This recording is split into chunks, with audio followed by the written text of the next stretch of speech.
Hello বন্ধুরা, good morning. তো বন্ধুরা, আমি এইমাত্র ঘুম থেকে উঠছি। আর ঘুম থেকে উঠে ব্রাশ নিলাম, কলগেট নিলাম, আর নিয়ে বেরিয়ে গেলাম সোজা বারান্দায়।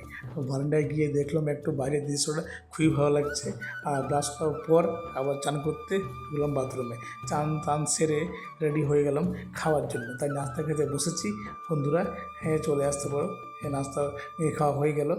তারপর বন্ধুরা আমি জামা কাপড় পরে রেডি হয়েছি ডিউটি যাওয়ার জন্য। এরপর আমার ইউনিফর্ম কমপ্লিট হয়ে গেল। এরপর আমি বেরিয়েছি ডিউটি যাওয়ার পথে। এই যে দৃশ্যটা দেখে নিলাম, যাওয়ার পথে যেইমাত্র ডিউটি থেকে বাড়ি ফিরলাম, সেই হঠাৎ করে বাবু আমার কলে চলে এলো। হ্যাঁ, বাবুকে আমি কলে নিয়ে আছি। আর এরপর বাবু খেলবে, তাই দেখে নাও বাবু গাড়ি নিয়ে সুন্দর খেয়ে সমস্ত রুমে খেলা করছে। আর আমি বাবুর ভিডিও শেয়ার করছি। তো বন্ধুরা, কেমন লাগলো ভিডিও? ভালো লাগলে নিশ্চয়ই লাইক কমেন্ট শেয়ার করবে।